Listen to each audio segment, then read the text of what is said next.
Let's address the issue of bitter baby daddies who are seeking spousal support. See, some of the stuff that we talk about as a collective, maybe you might not be on the internet talking about it, podcasting, like some of us are doing, but to drive in awareness and the fact that these are things that exist and healing from it, and realizing that not just women, air quotes, say, oh, she's a bitter, she's single, she's da da da. Men also become bitter and petty, but the fact is many of those men are not willing to do the work or reflect on themselves, their patterns, small entitlement, control, and dominance. Some of these men post-divorce, they become aggressive, manipulative, threatening literally to your life. So you have to be careful. Like in the case of Cardi B's case, let's talk about it. What are your thoughts on men seeking spousal support? We always talk about bitter baby mamas, but we never talk about bitter ass baby daddies as if they don't exist. Baby daddies that's so bitter that you're no longer giving them cookies, access to your life or your time or your energy no more, and they take that as a reason to not see their kid. Bitter baby daddies. He bitter because you didn't get rid of the kid. Well, you should have known that you was obligating all that. He bitter. He bitter, he couldn't control the situation. You decided to have a kid that he didn't want, and he can't get over it. So now that bitterness refuses to allow him to be a father to his motherfucking child. We always talk about bitter baby mamas. We never talk about bitter baby daddies because we think men can't be bitter, but they can. Every time you see a man ducking and dodging child support, that's some bitter baby daddy stuff. Every time you see a man trying to use kids as a way to access that woman's space, time, energy, and body, and when they don't get it, they don't be around the motherfucking kids, bitter baby daddy shit. The issue of bitter, angry, manipulative, controlling, abusive, toxic, gold digger, feminine, baby daddy. I can go on and on with different words. Baby daddies, post-separation, post-divorce abuse is a real thing. Like in the case of Offset, in the case of, what's her name? I know this other superstars, Hollywood stars that didn't pop up in past few days, few weeks with their ex-baby daddies being aggressive towards them, demanding, negating their boundaries, disrespecting them, calling them out of their names in some cases, threatening them. I mean, leading them to really kind of just lose control, lash out like Cardi B, coming on the internet, crying. You know, some of us maybe might talk a little bit. I will make reference to my experience having been married over 14 years and how toxic some of our African marriages can be. And beyond that, making emphasis in many of my talking points and perspectives on marriage overall, not just focusing on me, but collectively as women and younger women when they're going to marriages, what to look for, not just for the fact that you're getting married. That's nothing. You can get married and you are living the most miserable life for years, for decades. But it's to say that these things are so real and it transcends beyond social status. It transcends beyond culture.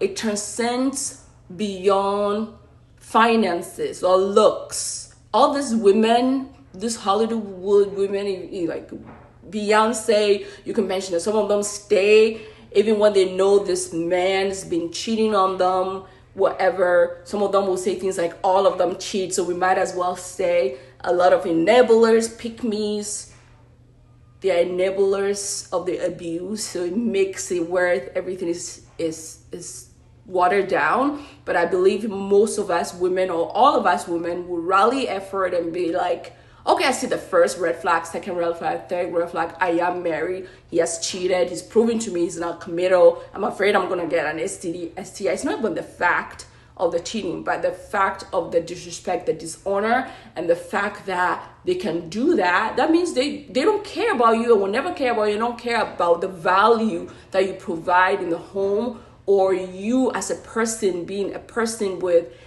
feelings. They just care about what your labor is in the home, so they can jump out and go get more hot pots in different places, because it's all about the dopamine hit. It's all about chasing the next high. It's all about chasing the high without wanting to do the work, support physically, emotionally, financially, and being consistent and present with that. So all these things is to say that it transcends beyond class, culture, race, all of that stuff. So if those women are going through it, I'm just saying that at the micro level, at different levels, many of us women have been through it, going through it, or are getting ready to go through it with some of these men.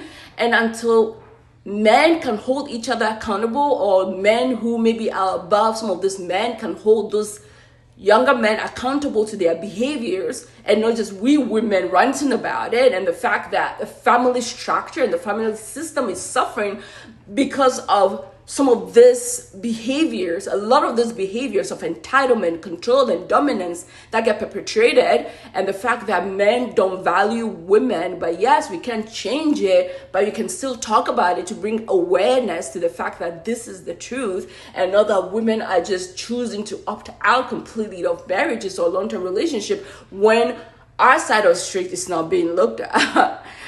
Because some of this stuff can be very detrimental, very scary.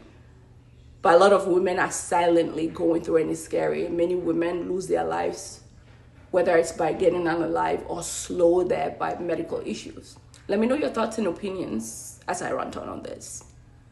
I think my problem was that I made an ugly nigga feel like he was something. Cause why the fuck my baby daddy just called my phone? Cause mind you, I let my daughters go jumping with my neighbor, and I asked him, can he send him $40? And he like, your mama told you to ask him that? Bitch, it don't matter if I did or not. Send your kids some money. You don't do anything. Like, what do you do for your children? So he sent them $40. He did do that. So I let them go jumping. So I sent my kids with some money. I sent them with $20 or whatever, just so they can buy them a little slushy or a candy. That's all you need. Or whatever. And so I guess they must have asked him for some more money, because you know, kids being spoiled, they probably see other stuff that they want. But my thing is, no, you don't need all that or whatever. And so he called them, and he was like, so they called him, and they also called me. They asked for $5 more, and I did send him $5 more. So he called me. He like, hey, did you send him with some money? And I'm trying to be nice, because literally I don't want a problem or beef with nobody, right? So I'm like, yeah, why, what happened? Cause don't send my kids nowhere without no fucking money. First off, nigga, who the fuck is you talking to? Who the fuck is you talking to? Nigga, you was a lame ass nigga. What the fuck? You think you about to handle me like that? You ain't even handle me like that when we was together, nigga. Nigga, you was a broke nigga that's homeless that ain't got shit. Bitch, calm your tone down when you talking to a real nigga, cause bitch, I'm more nigga than you can ever be. Pussy asshole. So ladies, listen, have you ever dealt with a bitter baby daddy? A bitter baby daddy would absolutely have nothing to do with the kid unless he's dealing with you. Every time you ask him for something, he makes it hell. You can't get a penny up out of him without him trying to get back with you, without him reminiscing on the past, without him trying to confess to his mistakes. But you know deep down in your heart, because you went on a healing journey, that you don't want anything to do with this man. So let's say that you offer this man a proposal that he can't refuse. Like, hey, for example, I just need $200 a month to take care of this kid right now. Let's say this man just makes it so miserable for you. He's always bringing up what you're doing outside of the child. Oh, you always going out. Oh, you always taking trips. Why do you need money from me? Listen, ladies, put that man on child support.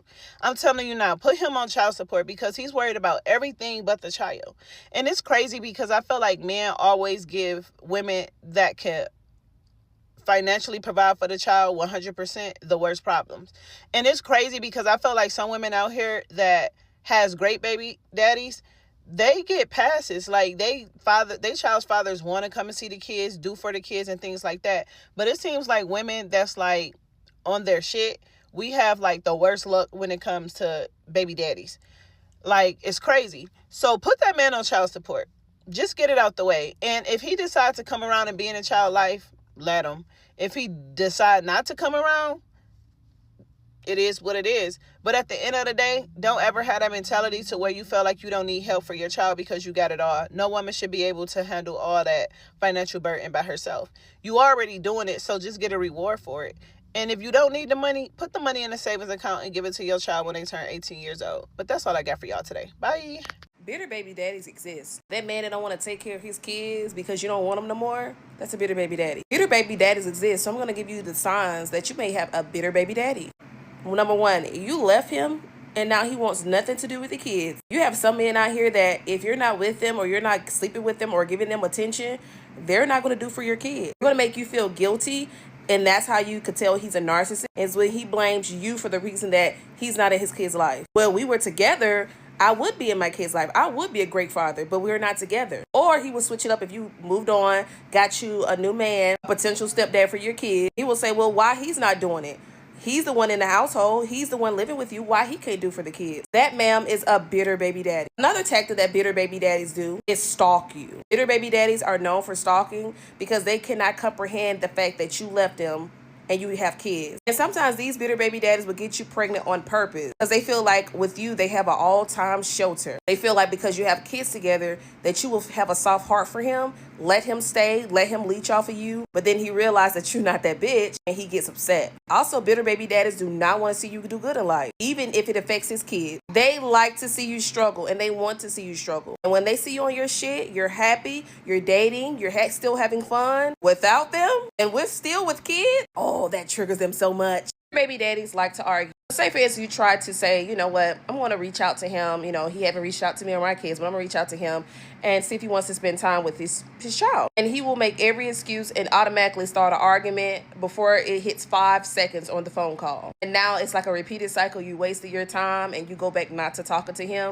He made you feel so bad that, oh, you don't reach out or you don't let him see his kids. Well, oh, this is what he'll tell everybody, of course. And then when you reach out, he still don't see his damn kids. He'll make every excuse not to see his kids. Bitter baby daddies never make time, especially if they know that you're dating or you have a date or you're doing something like for the weekend. And you tell them like, hey, I have plans.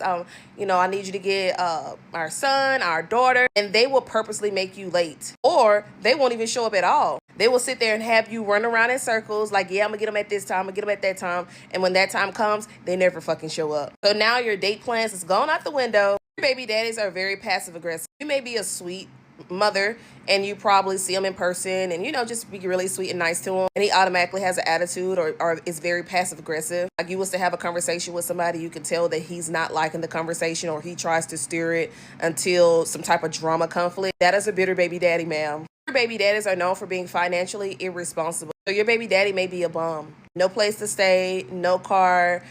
He's not on his feet very well. They may neglect their child needs and child support. Bitter baby daddies like to use their child as a pawn. The reason why most men are bitter baby daddies is because they have financial issues. So they're not happy with their life. They're struggling and you may be on your shit.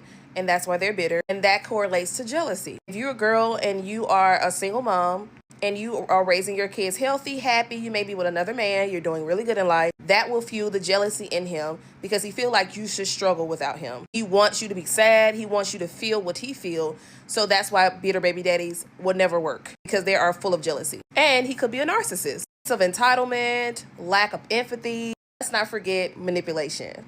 There are flaws of these insecurities within themselves. So this is something that they will have to work on.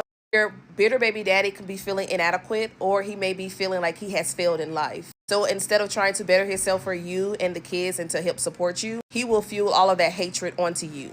So let's not forget that bitter baby daddies normally get this type of behavior from their mom, dad, or immediate family. So trust and believe if your baby daddy is bitter, he got a sister, mother, brother, not too far behind. Thank you for the fathers that do take care of their kids and are there for their kids regardless of the relationship status of you and the mother. Because whatever the mother does should not affect your kids. You should still be a dad. It don't matter if your mother, the baby mother is dating, if she's married, you still have an obligation to take care of that kid. And if somebody has to force you to take care of their kid, force you to call, force you to support, you're not a father. Thanks for coming to TED Talk. Nobody has more audacity than a bitter baby dad.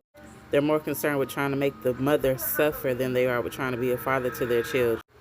They're the reason why so many mothers would rather just go no contact than have to deal with them at all. They don't respect you. They don't appreciate you. They'll try to attack you as a woman. They'll try to attack you as a mother. Imagine thinking you're gonna disrespect me and have access to my child. Like, and that goes for anybody. No mother is going to let their children be around somebody that can't respect her. And that's not on putting the mother's feelings or wishes or wants and needs before what the child needs. That's just on how people feel about the mother is how they're going to treat the child. What does a full-time parent look like arguing with somebody that can't tell you their child's favorite color, favorite character, favorite TV show, teacher's name, doctor's name, anything? Like, why would we argue with you? And being unproblematic, not calling them, not pounding them about what they should be doing or about what they're not doing. Being unproblematic gets you nowhere. As a matter of fact, the baby mamas that raise hell and argue and fuss and cuss and all that shit seem like they get the better fight. There's no co-parenting going on. You're doing 100% of all of the child rearing. They're not paying child support, or if they are paying child support, they think their little child support is funding your entire life. It's barely a drop in the bucket. I say all that to say, nobody has more audacity than a bitter baby daddy. One thing I don't get or I don't understand is how you grown ass men can just wake up every day and live life comfortably, not a care in this world, when you don't even call or check on your children as if they don't even exist. Like, how do you go to sleep at night? Like, how do you sleep well knowing that you haven't contacted your kids in a year, months? Like, how do you sleep well at night? Like, it's got to be a special place in hell for you guys.